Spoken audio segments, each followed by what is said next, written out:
जय हिंद फ्रेंड्स। तो हम घटना चक्र की सीरीज़ में आज का हमारा जो टॉपिक है प्रांतीय चुनाव और मंत्रिमंडल का गठन, तो इसमें हम स्टार्ट करते हैं, जिसमें हम सिर्फ टफ क्वेश्चन ही देखेंगे, बाकी वन लाइनर तो खुद से बुक से कर लेंगे। ब्रिटिश भारत के में क्वेश्चन नंबर 5 है, ब्रिटिश भारत के निम्नलिखित प्रांतों पर विचार कीजिए और उन प्रांतों को पहचानिए जहाँ 1937 में भारतीय राष्ट्रीय कांग्रेस का मंत्रिमंडल नहीं बना था।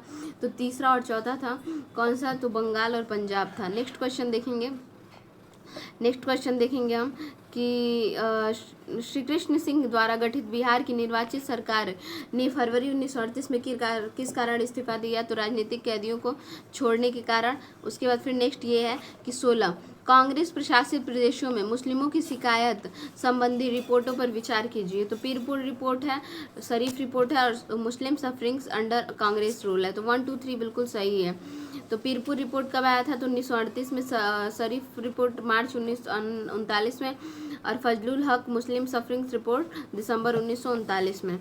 उसके बाद हम कांग्रेस त्रिपुरी संकट में देखते हैं क्या क्वेश्चन है, नहीं है इसमें। देशी रियासत में हम देखेंगे कि टफ क्वेश्चन देशी रियासत में भी नहीं है। अब द्वितीय विश्व युद्ध का है, क्वेश्चन नंबर 2 है। जैसे द्वितीय विश्व युद्ध के में भारतीय राष्ट्रीय कांग्रेस ने अंग्रेजों को सहयोग प्रदान किया क्योंकि उन्हें पूर्ण स्वराज प्राप्त होने की इच्छा थी। तो दोनों ही जो है आशा थी, तो दोनों ही गलत है क्योंकि ऐसा कुछ नहीं था।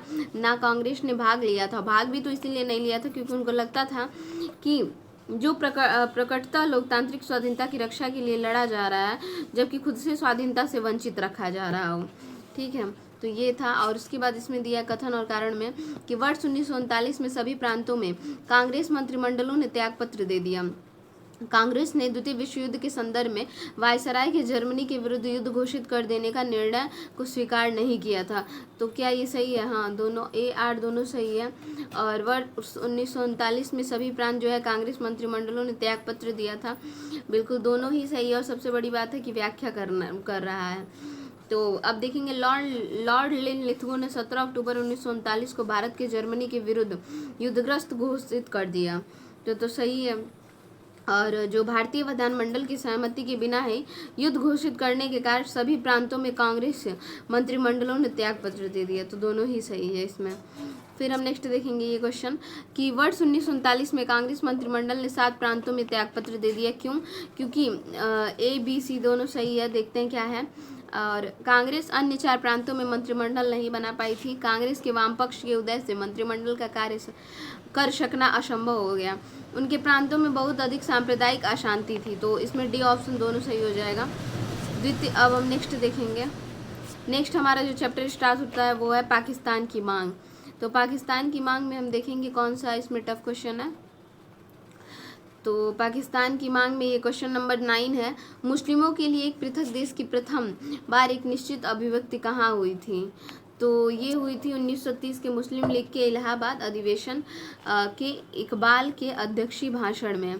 देख लीजिए, मुस्लिमों को एक पृथक देश के प्रथम बार एक निश्चित अभिव्यक्ति वर्ष 1930 में मुस्लिम लीग के इलाहाबाद अधिवेशन के इकबाल के अध्यक्षीय भाषण में हुई थी, इकबाल के। और इसमें स्रोत था कि R.C. Majumdar, the history and culture of the Indian people struggle for freedom, जबकि कैम्ब्रिज विश्वविद्यालय के एक छात्र चौधरी रहमत अली ने वर्ष 1933 में पाकिस्तान शब्द का सर्वप्रथम प्रयोग किया था।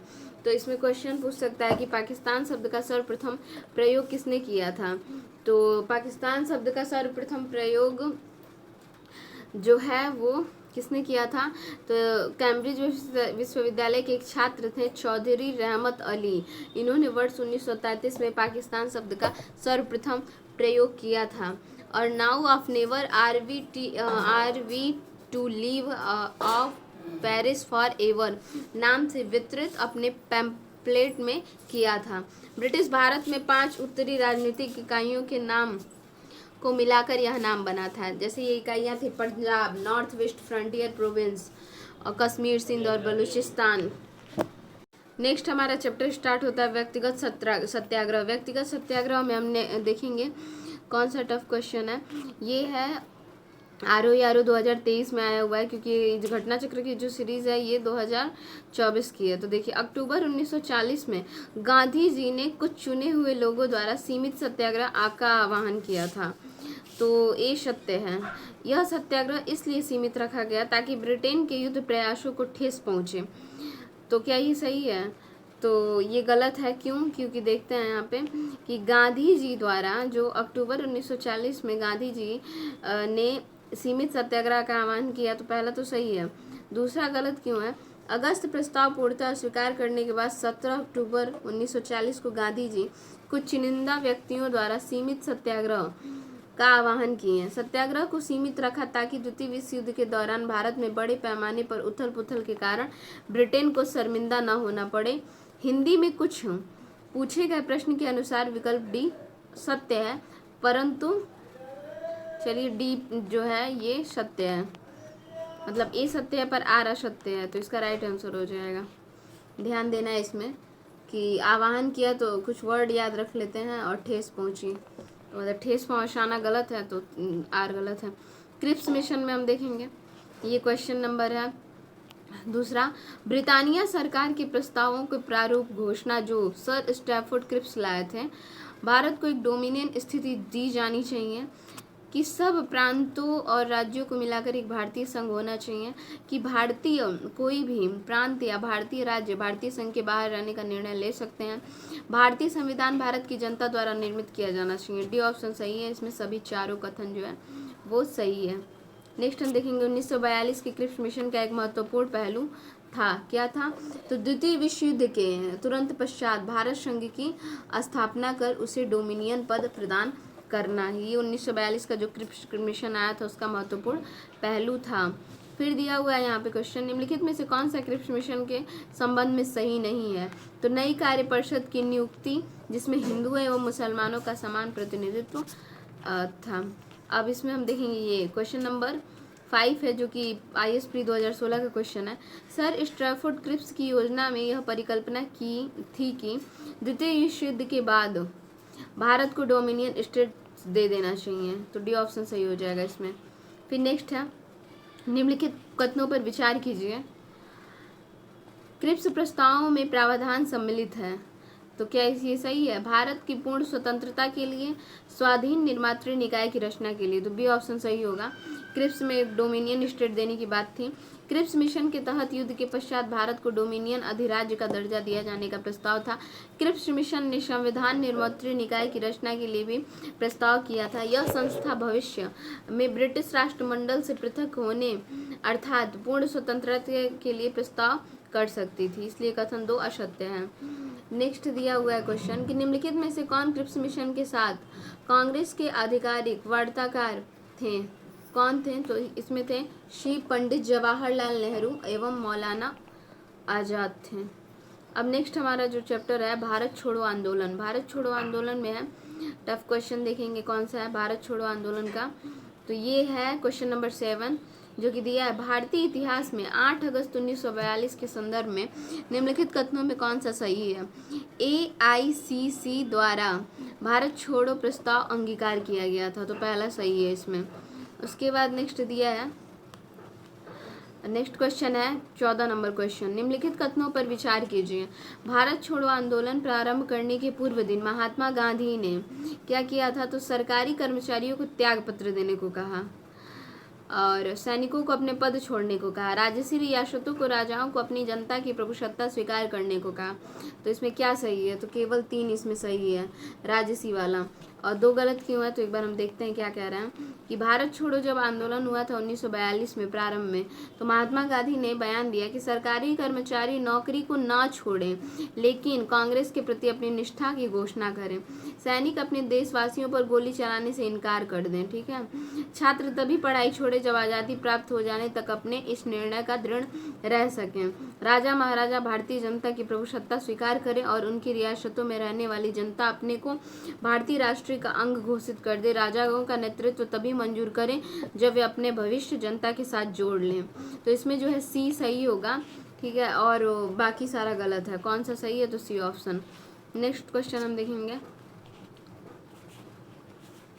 क्वेश्चन नंबर 22 है, जो कि आयोग ने कुछ आंसर ही नहीं जारी किया है, इसको छोड़ते हैं। नेक्स्ट हम देखेंगे क्वेश्चन नंबर 33 है। क्वेश्चन नंबर 33 है, भारत छोड़ो आंदोलन का फल था, क्या था? क्रिप्स प्रस्तावों से भारतीयों को नैराश्य का। भारत छोड़ो आंदोलन फल था किसका? क्रिप्स के प्रस्तावों से भारतीयों को नैराश्य का। फिर उसके बाद दिया है भारत पर जापानी आक्रमण की धमकी का, तो दूसरा भी सही है। उसके बाद तीसरा दिया है कि गांधी जी के लेखनों में देशवासियों का हिंसक साधन अपनाने के लिए भड़काने का।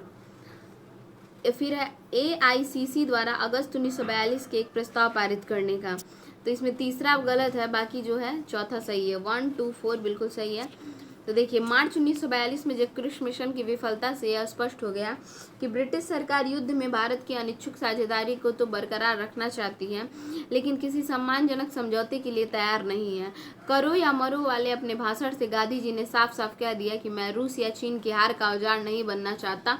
लेकिन वर्ष 1942 के वसंत तक उन्हें लगने लगा कि संघर्ष अपरिहार्य है, अतः कांग्रेस ने अगस्त 1942 में ही भारत छोड़ो प्रस्ताव पास किया और गांधी जी ने अपने लेखनों में कहा कि देशवासियों को हिंसक साधन अपनाने के लिए भड़काया नहीं था।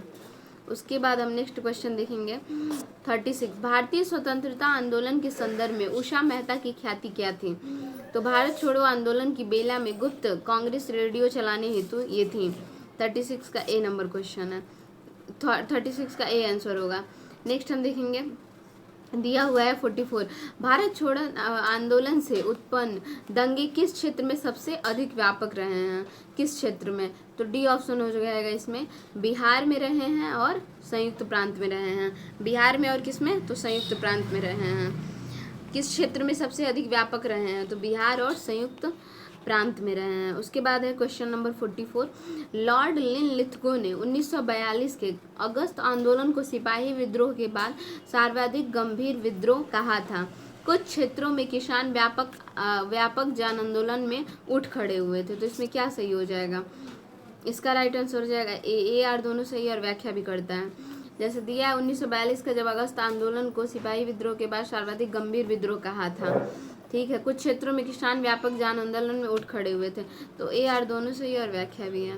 उसके बाद फिर हम नेक्स्ट देखेंगे, नेक्स्ट क्वेश्चन देखेंगे इसमें, भारत छोड़ो आंदोलन के संदर्भ में महात्मा गांधी को कहाँ बंदी बनाया गया था? तो बम्बई में बनाया गया था। फिर नेक्स्ट क्वेश्चन है, इधर सब वन लाइनर, ये जो घटना चक्र पढ़ने पे आसानी से ही सॉल्व हो जाएंगे। अब देखिए क्वेश्चन नंबर 58 है कि भारत छोड़ो आंदोलन से लोगों को जागृत करने और साहस दिलाने में सफलता मिली।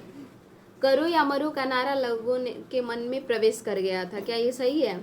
तो भारत छोड़ो आंदोलन से लोगों को जागृत करने और साहस दिलाने में सफलता मिली, तो मुझे तो लग रहा है ए आर दोनों सही है कि लोगों को सफलता भी मिली और करो या मरो का जो नारा था लोगों के मन में प्रवेश कर गया था, तो ए आर दोनों सही है और व्याख्या भी करता है। क्वेश्चन नंबर 59 है कथन कारण का ही दिया है कि राष्ट्रीय स्वयं सेवक संघ ने 1942 के भारत छोड़ो आंदोलन से पृथक रहा।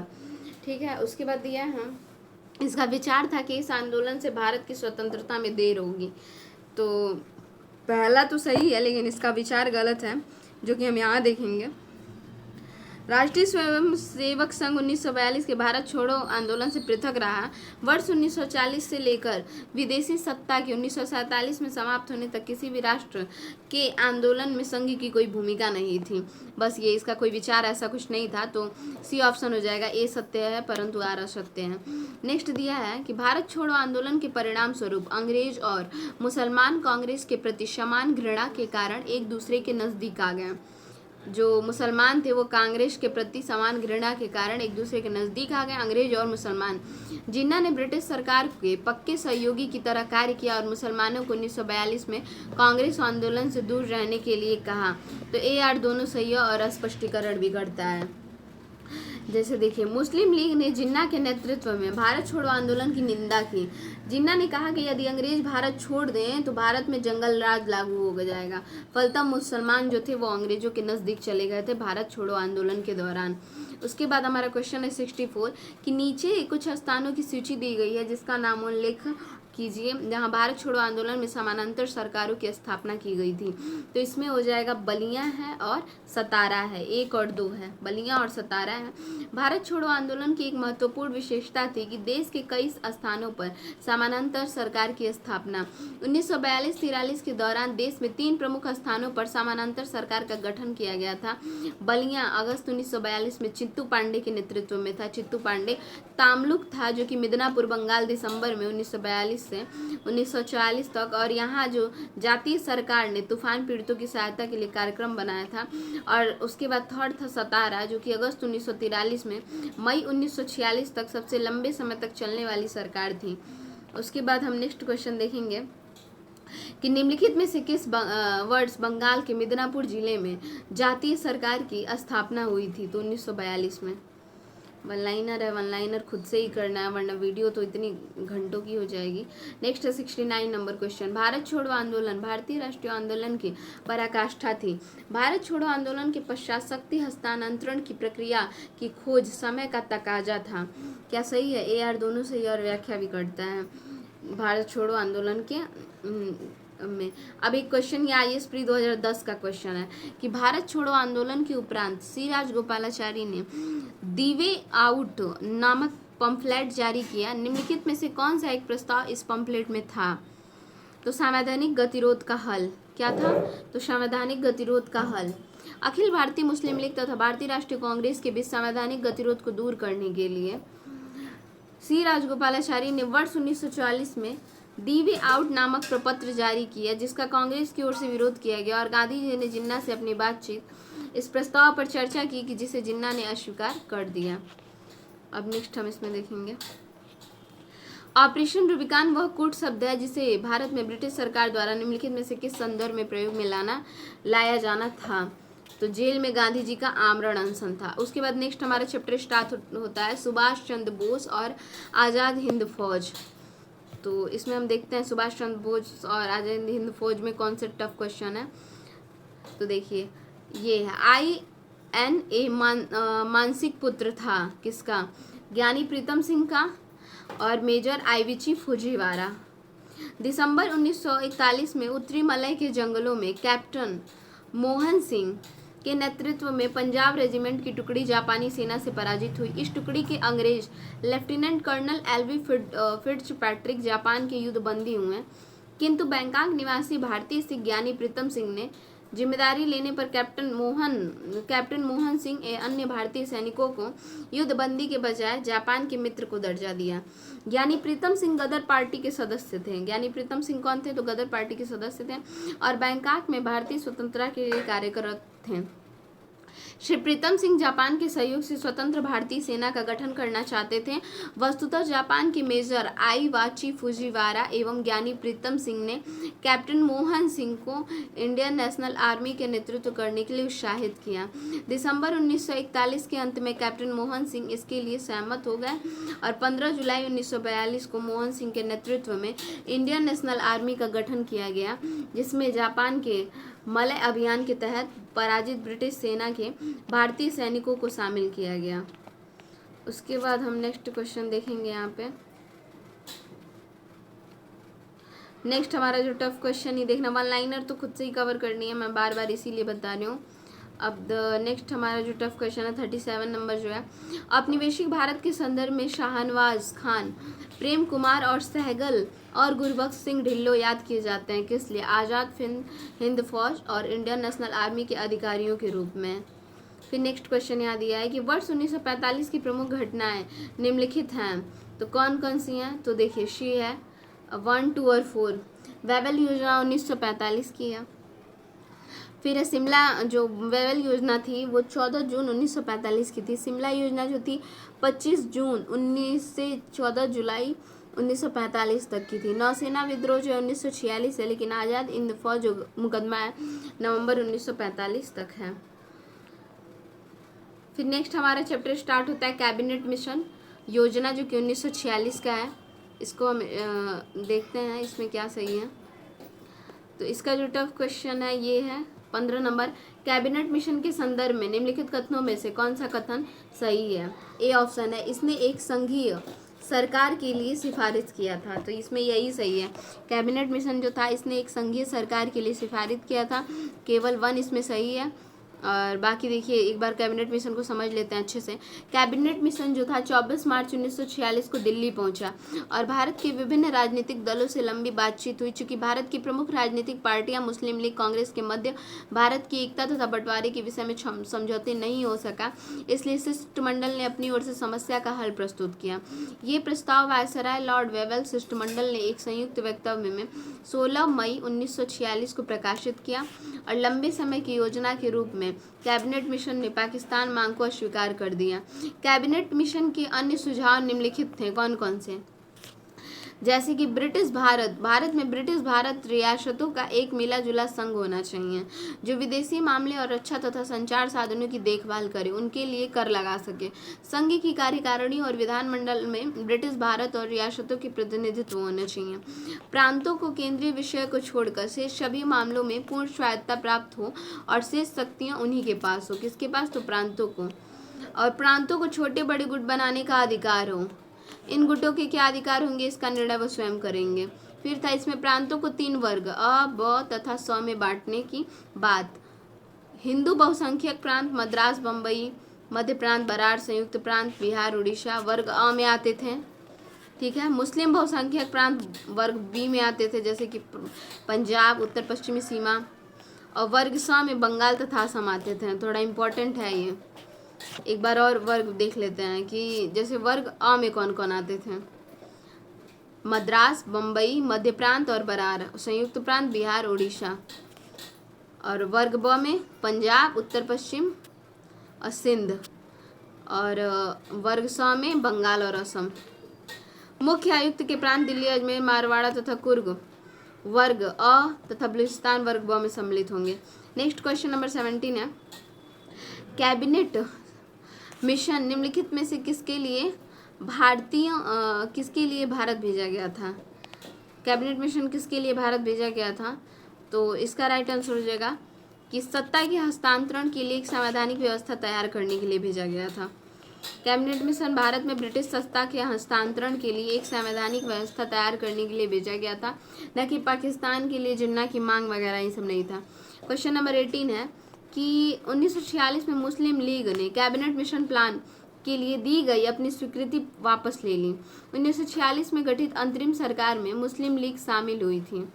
तो इसमें क्या सही होगा? तो बी ऑप्शन सही हो जाएगा। 1946 में मुस्लिम लीग ने कैबिनेट मिशन के लिए दी गई अपनी स्वीकृति वापस ले ली।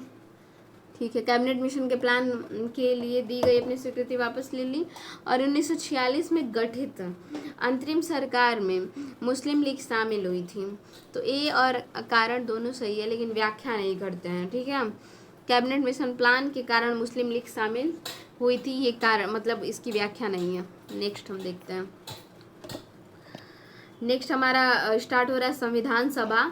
संविधान सभा के जितने भी टफ क्वेश्चन है उसको हम देखते हैं। संविधान सभा तो नहीं है इसमें। अंतरिम सरकार का गठन सब वन लाइनर ही है। नेक्स्ट हमारा चैप्टर है भारत का विभाजन का स्वतंत्रता। तो इसमें जो हमारा क्वेश्चन नंबर है 12, अंग्रेजों ने भारत को 1947 में स्वतंत्रता प्रदान कर दी। अंग्रेज द्वितीय विश्व युद्ध में निर्बल हो चुके थे। ए आर दोनों सही है और इसकी व्याख्या भी करता है। नेक्स्ट क्वेश्चन देखेंगे कि स्वतंत्र भारत में ब्रिटेन की प्रभुत्ता बनी रही। स्वतंत्र भारत में क्या थी? ब्रिटेन की प्रभुत्ता बनी रही। और स्वतंत्र भारत की गवर्नर जनरल की नियुक्ति ब्रिटेन के प्रभुता संपन्न शासक ने की थी। तो क्या ए गलत है परंतु आर सही है। ए गलत है, आर सही है। तो देखते हैं ए गलत क्यों है। कह रहा है कि स्वतंत्र भारत में ब्रिटेन की प्रभुत्ता बनी रही। तो ऐसा गलत है, क्योंकि ब्रिटिश संसद में 4 जुलाई 1947 को भारतीय स्वतंत्रता अधिनियम प्रस्तावित किया गया, जो कि 18 जुलाई 1947 को स्वीकृत किया गया। और इसके अनुसार 15 अगस्त 1947 से ब्रिटिश भारत की सरकार प्रांत कोई जिम्मेदारी नहीं होगी। तो ये तो गलत है। स्वतंत्र भारत के गवर्नर जनरल की नियुक्ति ब्रिटेन के प्रभुता संपन्न शासक ने की। हाँ, तो आर सही है। ठीक है। स्वतंत्र भारत के गवर्नर जनरल लॉर्ड माउंटबेटन की नियुक्ति मूलतः ब्रिटिश ब्रिटेन शासक द्वारा ही की गई थी। तो ये सही है। क्वेश्चन नंबर 17 है, भारतीय राष्ट्रीय कांग्रेस ने माउंटबेटन योजना को स्वीकार किया।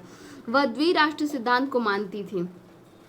हाँ तो सही है, ए सही है परंतु आर गलत है। क्यों? क्योंकि ना भारतीय राष्ट्रीय कांग्रेस ने माउंटबेटन योजना को स्वीकार तो किया था, लेकिन भारतीय राष्ट्रीय द्विराष्ट्र सिद्धांत को मानती थी, ये गलत है।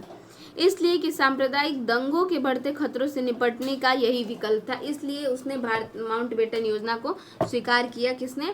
तो भारतीय राष्ट्रीय कांग्रेस ने। उसके बाद नेक्स्ट हमारा क्वेश्चन देखेंगे, रेडक्लिफ समिति किसके लिए नियुक्त की गई थी? तो भारत और पाकिस्तान के बीच सीमाओं को निर्धारित करने के लिए।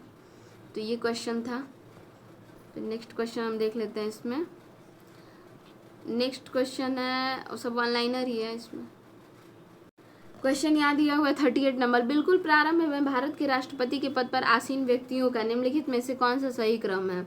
तो डी राजेंद्र प्रसाद, ठीक है, और एस राधाकृष्णन, जाकिर हुसैन और वीवी गिरी। लॉर्ड माउंटबेटन की अध्यक्षता में बनी विभाजन परिषद में भारतीय राष्ट्रीय कांग्रेस का प्रतिनिधित्व किया। किसने किया था? तो जवाहरलाल नेहरू ने और सरदार पटेल ने। जवाहरलाल नेहरू प्लस सरदार पटेल ने। जवाहरलाल नेहरू और सरदार पटेल ने किया था। प्रतिनिधित्व किसने किया था? जवाहरलाल नेहरू और सरदार पटेल। लॉर्ड माउंटबेटन की अध्यक्षता में बनी विभाजन परिषद में भारतीय राष्ट्रीय कांग्रेस की ओर से जवाहरलाल नेहरू एवं सरदार पटेल सम्मिलित हुए थे और इसके परिणाम स्वरूप लॉर्ड माउंटबेटन ने 3 जून को अपनी योजना प्रस्तुत की थी। उसके बाद नेक्स्ट क्वेश्चन हम देखेंगे। उसके बाद हमारा चैप्टर स्टार्ट होता है भारत का संवैधानिक विकास। भारत के संवैधानिक से बनने वाले जितने भी टफ क्वेश्चन होंगे इसको हम करते हैं। तो जैसे 10वां क्वेश्चन ये दिया है कि 1793 के एक विनिमय द्वारा जिला कलेक्टर को उसकी न्यायिक शक्तियों से वंचित कर दिया गया और केवल संग्राहक अभिकर्ता बना दिया गया। ऐसे विनियमन का कारण क्या था? इसका राइट आंसर हो जाएगा सी। लॉर्ड कॉर्नवालिस जिला कलेक्टर में संग्रहित इतनी विस्तृत शक्ति से सतर्क हो गया था और महसूस करता था कि एक व्यक्ति में इतनी परम शक्ति का होना अवांछनीय है। तो सी ऑप्शन इसमें हो जाएगा। फिर नेक्स्ट हम देखेंगे इसमें क्वेश्चन नंबर 14, चार्टर एक्ट 1813 के संबंध में क्या सही नहीं है? तो इस एक्ट ने चाय व्यापार सहित ईस्ट इंडिया कंपनी के एकाधिकार को समाप्त किया। ये जो है ये सही नहीं है। फिर नेक्स्ट हम क्वेश्चन देखते हैं, चार्टर अधिनियम 1813 भारत के लिए महत्वपूर्ण समझे जाने में निम्नलिखित में से कौन सा कारण है? सी। इसके द्वारा भारतीयों की शिक्षा के लिए वित्तीय प्रावधान किया गया, सबसे मुख्य कारण था। और चार्टर एक्ट 1833 में निम्न प्रावधान में कौन सा नहीं था? तो गवर्नर जनरल की काउंसिल में विधि सदस्य के रूप में एक भारतीय की नियुक्ति, ये जो है 1833 के चार्टर एक्ट में नहीं था। उसके बाद नेक्स्ट हम देखेंगे भारतीय सिविल सेवा के संदर्भ में भारत सरकार अधिनियम 1919 में भारतीय सिविल सेवा के लिए एक परीक्षा का प्रावधान किया गया जो भारत में होनी थी। भारतीय सिविल सेवा 1941 में भारतीयों का प्रतिशत यूरोप वासियों से अधिक था। तो इसमें दोनों सही है, ए आर सी दोनों सही है, दोनों भारतीय सिविल सेवा के संदर्भ में दोनों। अब यहाँ पे क्वेश्चन नंबर दिया है 23, नियंत्रण परिषद की स्थापना हुई थी। तो इसमें नियंत्रण परिषद की जो स्थापना है पिट्स का भारतीय अधिनियम 1784 से, सर्वोच्च न्यायालय की स्थापना हुई थी 73, नियामक अधिनियम 1773 में, ईसाई मशीनरियों को भारत में कार्य करने की अनुमति, तो ये दिया गया था। तीसरा हो जाएगा चार्टर अधिनियम 1813, गवर्नर जनरल परिषद में कानूनी सदस्य की नियुक्ति, तो ये दिया था चार्टर अधिनियम 1833 में। डी ऑप्शन इसमें सही हो जाएगा। उसके बाद फिर हम नेक्स्ट देखते हैं, भारत की उपनिवेशीय सरकार के अधिनियम को सूची मतलब इसमें बताना है कौन सा भारत का उपनिवेशीय। चार्टर एक्ट 1813 था, तो इसके लिए क्या होगा?